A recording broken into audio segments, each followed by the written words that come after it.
some conversation. Congressman Khanna, who is a progressive Democrat from Northern California, went to Israel this week and immediately ran into trouble. When the U.S. gets back into negotiating in good faith with Iran, the biggest hurdle is likely to be getting Israel to cease its military operations in Lebanon as well as Syria.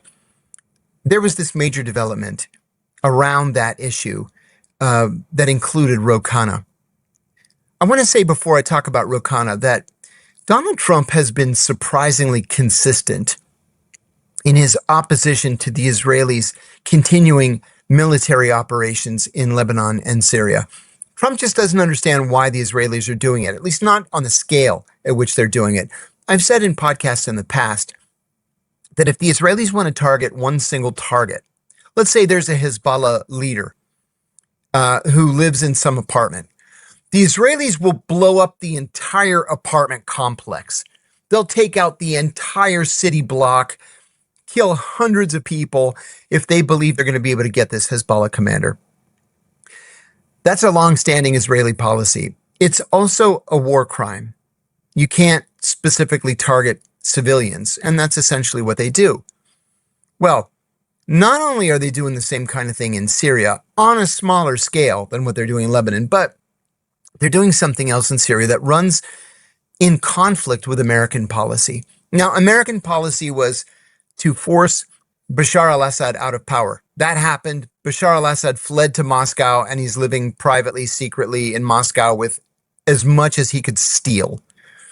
So the new president of Syria, who used to be, he was one of the co-founders of ISIS. He was an al-Qaeda commander. He was probably a CIA source. He was definitely a Turkish intelligence source. He's now the president of Syria. And the U.S. immediately recognized his government. We are in the process of reopening our embassy in Syria with the idea that everybody's going to live happily ever after. One of the things that is important to the U.S., whether it was during the Biden administration or the Trump administration, is that minority communities in Syria be protected.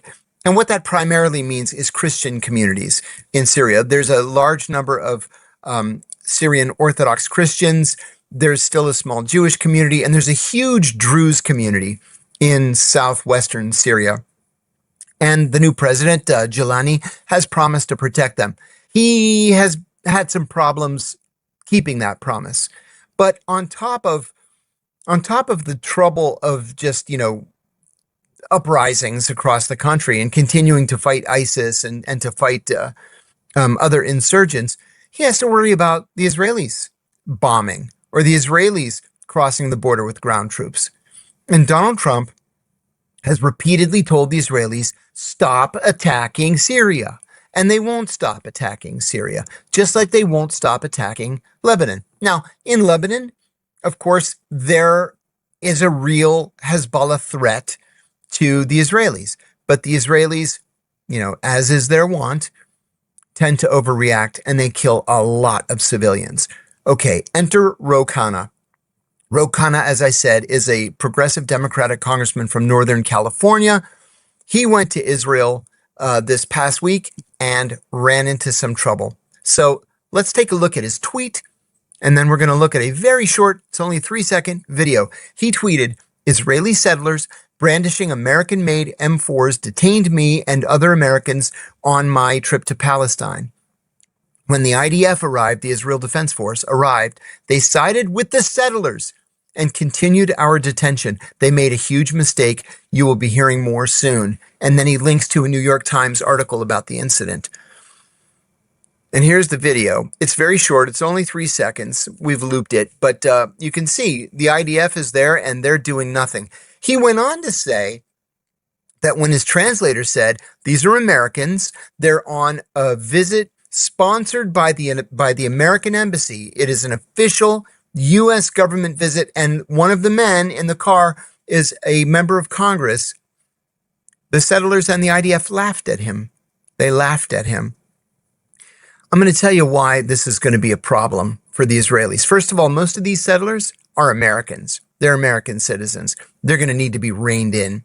Second, official U.S. foreign policy is to oppose the expansion of settlements.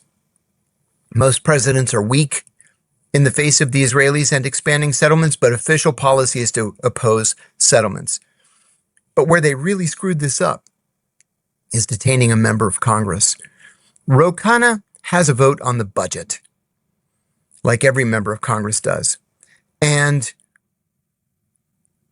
he can cast his vote against military or civilian aid to Israel.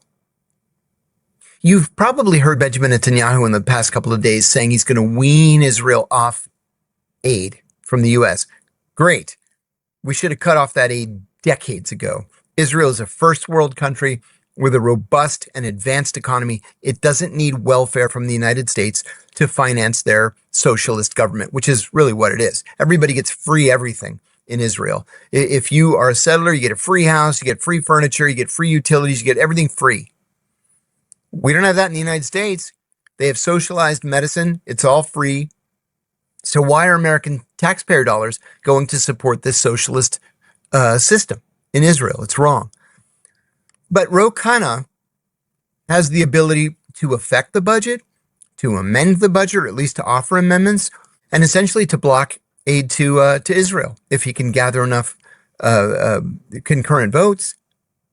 In the Senate, it's actually easier because senators have an ability to put a hold on a bill, including a budget bill, and they can block that aid. Now, Khanna made a statement. We've got it on video.